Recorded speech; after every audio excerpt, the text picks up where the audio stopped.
तो पहला लेक्चर में क्या क्या पढ़ लिए थे? जीपी का इंट्रोडक्शन, जीपी का सारा फॉर्मूला है ना, जनरल टर्म का, सम ऑफ एन टर्म का, और कुछ रिसेंट ईयर का जेईमेंस का क्वेश्चन भी शुरू कर दिए थे, जो कि मेरा पैटर्न रहता है अलजेब्रा में। अलजेब्रा में किताब का क्वेश्चन करने से पहले सीधा मेंस एडवांस एनडीए का क्वेश्चन करो, इससे थोड़ा कॉन्फिडेंस बना हुआ रहता है। बाकी कायदे से क्वेश्चन अभी शुरू करते हैं चैप्टर में। तो ये एनसीईआरटी का क्वेश्चन है। क्वेश्चन देखो क्या कह रहा है। If f is a function satisfying function of x plus y बराबर function of x into function of y for all x y belongs to set chapter में पढ़े थे, इसका मतलब क्या होता है? belongs to set of all natural numbers such that function of 1 बराबर 3 and summation x का वैल्यू 1 से n fx बराबर 120 find the value of n। ठीक है, समेशन साइन का मतलब हम लोग जानते हैं, समेशन सम करते रहना है और पुट करते रहना। x का वैल्यू कहां से 1 से लेकर के n तक। तो पहले x बराबर 1 अगर पुट कर दें, नहीं f बराबर 1 तो दिया ही हुआ है, फंक्शन ऑफ 1 तो दिया हुआ है। Okay, function of x 120 summation of x बराबर 1, ठीक है, function of x plus y, ठीक है। तो फिर क्वेश्चन से लिखा हूं, function of x plus y बराबर function of x into function of y, ठीक है। तो मान लो कि x की वैल्यू 1 और y की वैल्यू 1 पुट करते हैं इस पे, तो ये क्या बन जाएगा बोलो? फंक्शन ऑफ 2 बराबर इस फॉर्मूला के हिसाब से इनटू टू कैसे 1, तो ये फंक्शन ऑफ 1 अभी निकाले थे इनटू 3, एक्चुअली में 3 का पावर 2 आ गया, फंक्शन ऑफ 2 का वैल्यू 3 का पावर 2। अब x का वैल्यू 1 ही रहने दो, y का वैल्यू 2 करो और इसको पुट करो, बताओ कितना हो जाएगा ये? फंक्शन ऑफ 3 इसका two function of 1 into plus कैसे into function of 2, function of 1 दिया हो तो 3, फंक्शन ऑफ 2 अभी निकाला 3 का पावर, ये 3 का पावर 3 है। जैसे एक पैटर्न बन रहा है, फंक्शन ऑफ 1 3 है, फंक्शन ऑफ 2 3 का पावर 2 है, फंक्शन ऑफ 3 3 का पावर 3 है, ये एक पैटर्न बन रहा है। मतलब फंक्शन ऑफ 4 जो है वो 3 का पावर 4 आता, फंक्शन ऑफ 5 जो है वो 3 का पावर 5 आता। याद हो गया? अब क्वेश्चन के हिसाब से चलते हैं अकॉर्डिंग टू क्वेश्चन। समेशन दे रहा है, समेशन का मतलब जोड़ना, x का लो कहां से 1 से लेकर के नेचुरल नंबर तक n तक, मतलब function of 1 plus function of 2 plus function of 3 plus, मेरे को पता नहीं कहां तक जोड़ना है, सबका जोड़ कितना आ रहा है 120। फंक्शन ऑफ 1 3 था, इसके बाद वाला 3 का पावर 2 था, इसके बाद 3 का पावर 3 था, बट पता नहीं कितने बार करना है ये काम, वही तुम्हें निकालना है n तक, ठीक है। तो अब ये सम है, ये किसमें है? ये टर्म जीपी में है। इस जीपी का सम का formula, sum of n terms of GP का फॉर्मूला था a r का power n minus 1 by r minus 1। कब? जब r का वैल्यू 1 से बड़ा आ जाता है। इसमें है 3 है इसमें। चलो बताओ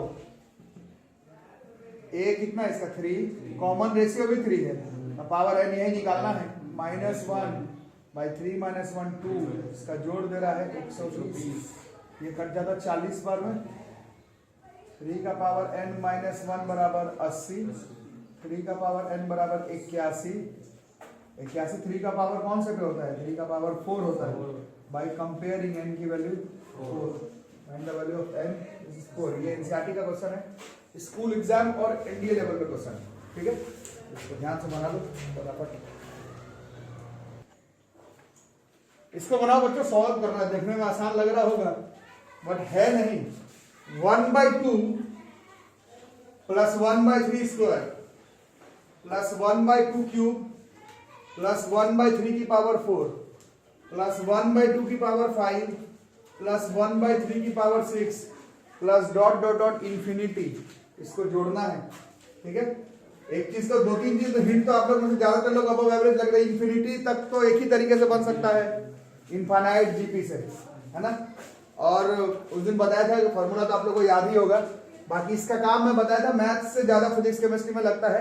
आज ही के ग्रेविटेशन में कम से कम 2-3 क्वेश्चन होगा जिसमें कि इनफाइनाइट जीपी का यूज पड़ेगा, फिलहाल तो इस क्वेश्चन को बना लेते हैं, इसको तोड़ लेना है ऐसे 1/2 प्लस 1/2 की पावर 3 प्लस 1/2 की पावर 5 इंफिनिटी तक होगा ना, प्लस 1/3 पे पावर 2 1/3 की पावर 4 1/3 की power 6 plus dot dot dot infinity तक। तो ये जीबी में है,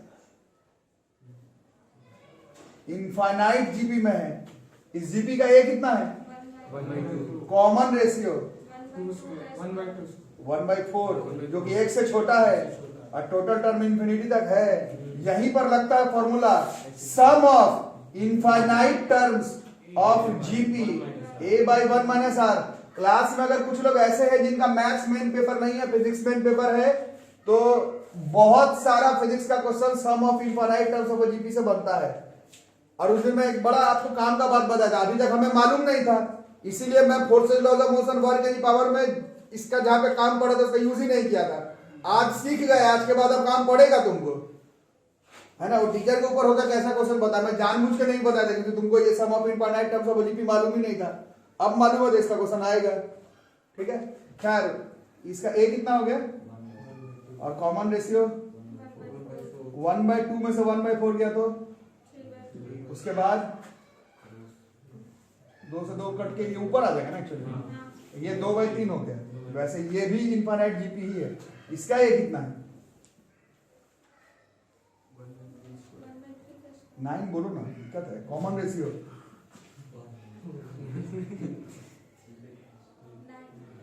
जो कि 1 से छोटा है और टर्म इंफिनिटी है, इसमें भी sum of infinite terms a/1/9/1 minus 1/9 1/9/8/9 1/8।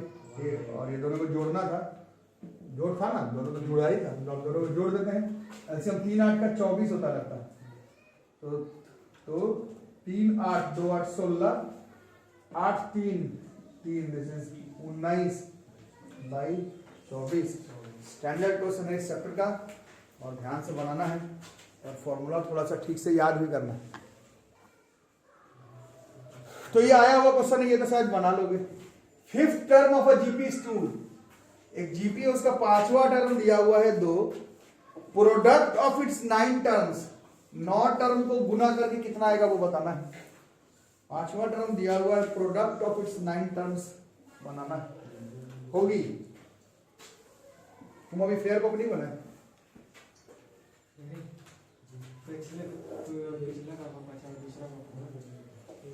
Fair copy अभी मतलब यहीं से शुरू कर लो, एपीजीपी से फेयर कॉपी बना दो। दूसरा मैं पहले का 4 चैप्टर किया, एक मेरा वाला एपीजीपी से शुरू कर दो, है ना। तो बीच बात वाला नोट्स कहीं काम ही नहीं आता। फिफ्थ टर्म का मतलब क्या होता है एक जीपी में, ए आर का पावर 4, इसका वैल्यू दिया हुआ है 2। हमें क्या निकालना है, 9 टर्म का प्रोडक्ट है, मतलब पहला टर्म क्या होता है जीपी का, a into a r into railway station, product है ना, ए आर क्यूब 4 5 6 यही 9 हो गया, 1 2 3 4 5 6 7 8 9। इसी का प्रोडक्ट निकाला, कैसे निकाला जाए, ये हो गया a की पावर 9 और r की पावर, बेस सेम है तो पावर ऐड हो जाएगा, 1 2 3 3 6 4 10 15 21 28 और 8 36, ये हो गया। यही निकालना है हम लोग, समझ में आ रहा है। तो इसको हम लोग जानबूझ करके ऐसे a r का पावर 4 का पावर 9 लिख सकते हैं। और क्यों लिखे, क्योंकि इसका वैल्यू 2 है, 2 की पावर 9 लिख सकते हैं। 2 की पावर 9 शायद 512 होता है, 5 पे 32, 6 पर 64, 7 पे 128, 8 पे 256, 2 का पावर 9 पर 512। इस तरह से क्वेश्चन मिल जाएगा, जल्दी से कर लो फटाफट, फिर कुछ किताब का क्वेश्चन देखते हैं। तो नेक्स्ट क्वेश्चन देखो, ये एनसीईआरटी का है, स्कूल एग्जाम का एकदम आएगा, इंपॉर्टेंट नहीं, जिन लोग स्कूल एग्जाम में ये क्वेश्चन आएगा, इंपॉर्टेंट का बात ही नहीं है। स्कूल एग्जाम का this is the question that is that is almost certain to come. और बाकी एनडीए के लिए भी इंपॉर्टेंट क्वेश्चन है। और बाकी सेम क्वेश्चन अरिथमेटिक मीन में भी था, है ना। पीछे आप लोग मिला सकते हैं, ये क्वेश्चन अरिथमेटिक मीन में भी ये क्वेश्चन करवाया गया था, है ना। Find the value of n so that a की power n plus 1 plus b की power n plus 1 by a की पावर n प्लस b की power n is the geometric mean between a and b। तो क्या geometric mean होता है? Geometric mean between a and b is under root a भी होता है, but question में ये दिया हुआ है। इसका मतलब क्या हुआ कि ये जो है a की power n plus 1 plus b की power n plus 1 by a की पावर n प्लस b की पावर n बराबर रूट ए बी है। रूट ए बी को हम लोग लिखते हैं a की पावर हाफ इंटू b की पावर हाफ। इसी क्वेश्चन को जब अरिथमेटिक मीन से बनाते तो इसको a प्लस बी बाई 2 लिखते हैं। ज्योमेट्रिक मीन से बनाएंगे तो रूट ए बी है। क्वेश्चन में लिखा हुआ, मैं थोड़ी कह रहा, ठीक है। अब इतना ही है, आप क्या करें, आप कुछ आ नहीं रहा करने तो आप कुछ कर भी नहीं सकते, आप गुना भाग करना है। अच्छा, अभी कुछ लोग बताएंगे कि सर ये जेईई मेंस के लिए क्यों नहीं इंपॉर्टेंट क्वेश्चन है, क्योंकि जेईई में 4 ऑप्शन दिया रहेगा, तुम रख करके चेक करके बता दोगे कि इस पर सही आ रहा है, तो सॉल्व क्यों करोगे। Same case goes with NDA. NDA में भी ऑप्शन रहेगा इस क्वेश्चन का, तुम साला ऑप्शन ही रख लोगे और पता चल जाएगा किसमें आ रहा है। तो ये क्वेश्चन बढ़िया क्वेश्चन तो है, बट ये एंट्रेंस एग्जामिनेशन का क्वेश्चन नहीं है। दोनों चीज में अंतर होता है। It's a good question, but ये एंट्रेंस एग्जामिनेशन का क्वेश्चन नहीं है, स्कूल एग्जामिनेशन टाइप का क्वेश्चन। सॉल्व करेंगे, बढ़िया सवाल है। बाकी चलो करो गुना भाग। a की power n plus 1 plus b की पावर n प्लस 1 बराबर, बताओ गुना करके बताओ कितना हुआ। b की पावर हाफ और a की पावर n प्लस 1 बाई 2। बोलो समझ आ रहा है ना। इसको इससे मल्टीप्लाई किए हैं, प्लस अब इसको इससे मल्टीप्लाई करेंगे तो कितना जाएगा। a की पावर हाफ तो रह गई और b की पावर n प्लस 1 बाई 2। अब पावर वाले को एक तरफ करने की, इसको इधर कर दो। a की power n plus 1 plus a की power n plus 1 by 2 into B का पावर हाफ इधर कर दिए, और वो उधर, वो पहले से उधर है एक्चुअली में। a का पावर 1 बाई 2 b की पावर n प्लस 1 बाई 2, इसको उधर कर दिए तो माइनस b की पावर n प्लस 1। चल भाई बता, इन दोनों में कौन कॉमन है? a की power but n plus half common, छोटा वाला कॉमन होता है। देखने में लगेगा n कॉमन है, बट n कॉमन नहीं है। a की power n plus half common है, तो इसमें क्या बचा? a की पावर हाफ। अरे समझ में, एक बार चेक कर लो। बेस सेम होने पर पावर क्या होता है, मतलब बेस सेम पावर है तो हाफ में हाफ जुड़ेगा तो 1 हो जाएगा। और इसमें और क्या बचा? दिस इज प्लस, और यहां पर b की power n plus 1 by 2 common, तो अंदर बचेगा a की पावर माइनस b की पावर हाफ। यहाँ गलती किए है ना, ये माइनस होगा, इसको इधर किए थे ना, नहीं इसको किए थे, इसको उधर किए है ना, तो ये माइनस होगा। a की पावर n तो ये माइनस, ठीक है, जरूरी तो ये दोनों कट जाएगा, तो ये इधर आके डिवाइड हो जाएगा। a बाई बी का पावर n प्लस, इधर कितना बचा, इधर 1। आप कैसे सॉल्व करते हैं, लास्ट क्लास में सिखाया था। तो a बाई बी की power n plus 1 by 2 equal to a by B का पावर, इसको क्या लिख सकते हैं, आप कंपेयर करेंगे तो n प्लस 1 बाई 2 बराबर 0। इससे n की वैल्यू माइनस 1 बाई 2। तो ये सेम क्वेश्चन एपी में था, तो उसका आंसर n की वैल्यू 0 आ रहा था। ये सेम क्वेश्चन एपी में भी था, साफ तो पता चला a की पावर 1 प्लस b का पावर 1 बाई 2 हो जा रहा है। ये सेम क्वेश्चन एपी में तो n की वैल्यू 0 है, ये सेम क्वेश्चन जीपी में तो n की वैल्यू माइनस 1 बाई 2 है। जब हार्मोनिक मीन पढ़ाऊंगा तब ये क्वेश्चन एचपी में भी है, तब देखना इनका वैल्यू कितना आएगा। फिलहाल तो ये स्कूल एग्जाम का क्वेश्चन है, और बढ़िया क्वेश्चन है स्कूल एग्जाम में। चलो, द सम ऑफ फर्स्ट 20 एकदम वेरी वेरी इंपॉर्टेंट क्वेश्चन। देखो, कोचिंग कर रहे हो तो फायदा भी उठाओ, तुमको मालूम होना चाहिए कि ये क्वेश्चन लड़ने वाला है। बाकी बच्चे जो स्पेसिफिक जगह पर कोचिंग नहीं कर रहे उसको भी मालूम है कि इंपॉर्टेंट क्वेश्चन है, बट आपको मालूम होना चाहिए कि सिर्फ ऐसा इंपॉर्टेंट नहीं, आने वाला है कंफर्म, है ना। तो sum of first 20 terms of the sequence 0.7, 0.77, 0.777 ... इसका सम बताना है। हमने लास्ट क्वेश्चन कौन से किया था? 777 7,000।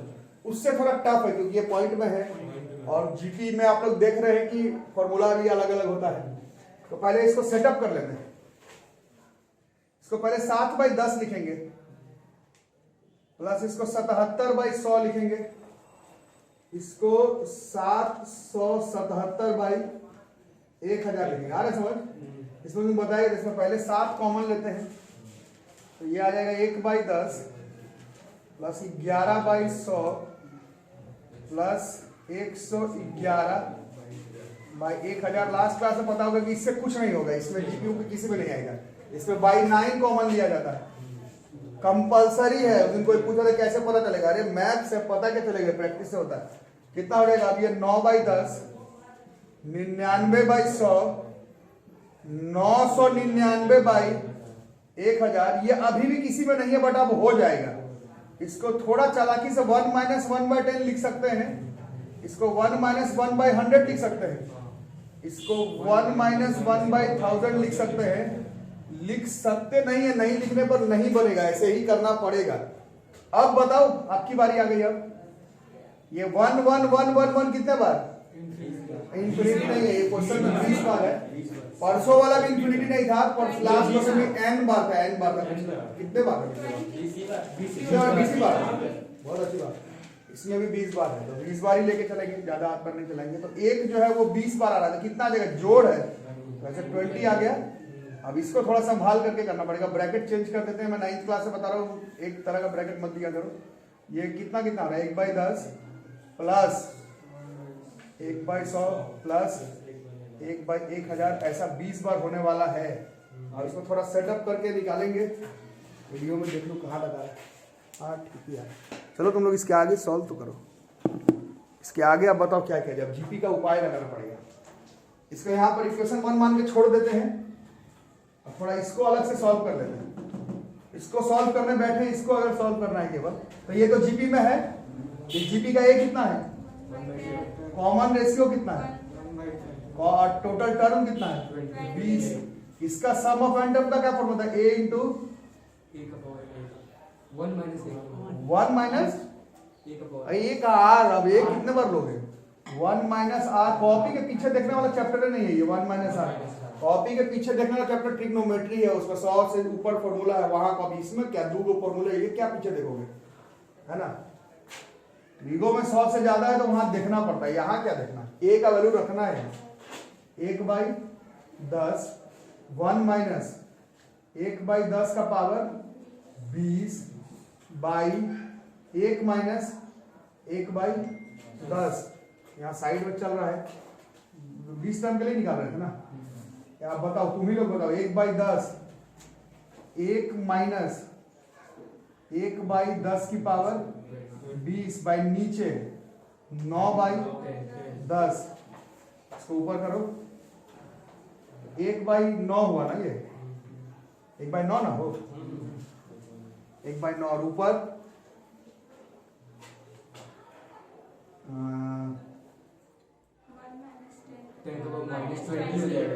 ठीक है 1 - 10 की पावर ऐसे ही लिख के छोड़ देते। ठीक है, तो अब हम लोग तो यहां पर थे ना, तो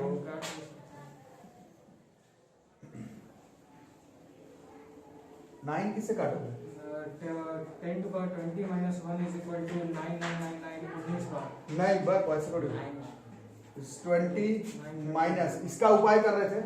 इसका उपाय है, थोड़ा ध्यान से, इसका उपाय है, ध्यान से बताओ, तुम लोग बताओ। 1/9 माइनस 1/9 इंटू 10 की पावर -20, है ना बॉस? अब थोड़ा इसको संभाल के निकालना पड़ेगा। 7/9, 20 में से 1/9 जाएगा, कितना आएगा? 20 माइनस 1/9 179/9, है ना बॉस? माइनस माइनस प्लस 10 की पावर -20/9। ठीक है, अब इसमें 9 कॉमन, मतलब एलसीएम लेके इधर बाहर कर देंगे तो ये हो जाएगा 7/81 और 179 प्लस 10 की पावर 20 7/81 179 प्लस 10 की पावर -20 ऐसे बनेगा जेईई मेंस एनडीए का क्वेश्चन। वैसे ये क्वेश्चन स्कूल एग्जामिनेशन के लिए भी इंपॉर्टेंट है। ठीक है, परीक्षा तो निकालने के लिए कोचिंग करना है, एग्जाम नहीं निकाल पाए तो कोचिंग करके फायदा नहीं होगा। चलो इस क्वेश्चन को करते हैं। This is JEE mains 2016। दूसरा पांचवा नौवां टर्म एपी का है। एपी का दूसरा टर्म क्या होता है? बोलो। ए प्लस डी। फिर फिफ्थ टर्म एपी का कितना होता है? ए प्लस 4D। नौवां टर्म होता है ए प्लस ये एपी का है, बट ये जो तीनों टर्म है वो जीपी में है। जीपी में है तो इसका क्या सेम हुआ? कॉमन रेशियो सेम हुआ, और वही कॉमन रेशियो हमें निकालना है। ठीक है, वही कॉमन रेशियो निकालना है। कॉमन रेशियो मतलब डिवाइड करते हैं ना। A plus 4D by is equal to a plus by a plus कितना हो गया? ए प्लस 4D का square equal to a plus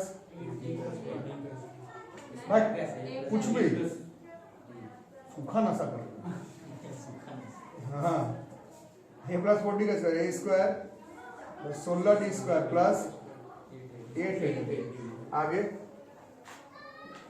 A square AD plus 8AD तो 9AD हुआ प्लस 8D स्क्वायर। इसमें ए स्क्वायर कट गया, और बताओ 16D स्क्वायर में से D स्क्वायर गया is equal to AD 9AD में इससे D कट जाता है, इससे A बराबर हो जाता, D कटा ना, A बराबर हो गया 8D। तो हमें क्या निकालना? Common ratio. तो कॉमन रेशियो तो यही था, दोनों को डिवाइड कर दो, यही कॉमन रेशियो था ना, यही ना कॉमन रेशियो है। तो common ratio is a plus 4D divided by a plus d, या a plus AD divided by a plus 4D। तो ए का वैल्यू 8D आया है, तो 8D plus 4D by 8D plus D। तो common ratio is 12D by 9D। Common ratio is 4/3। This is JEE mains 2016 2016 का question है। तकलीफ नहीं होगा, नोट्स कॉपी ठीक से बना हुआ रहे, 11 12 का सारा टॉपिक किया हुआ रहे, तीनों पेपर अगर ठीक से पढ़ा हुआ रहे तो तकलीफ नहीं होगा। ये अगला क्वेश्चन वैसे तो स्कूल एग्जाम का ही है, एनसीईआरटी में है और कंफर्म आएगा स्कूल एग्जाम में।